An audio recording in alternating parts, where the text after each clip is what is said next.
చెప్తున్నారు. అదే యేసుక్రీస్తు ప్రభువు చెప్తున్నారు. యోహాను సువార్త 5:19. కాబట్టి యేసు వారికి ఇట్లా ప్రత్యుత్తరం ఇచ్చింది. ఏమని?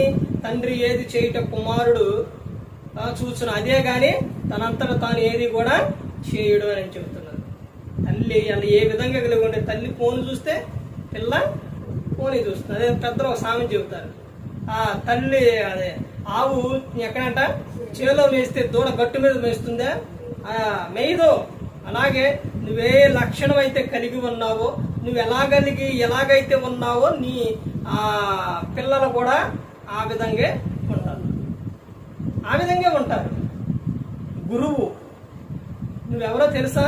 నీ పిల్లలకు ఒక గురువుగా నువ్వు, మనందరికీ గురువు యేసుక్రీస్తు ప్రభువారు.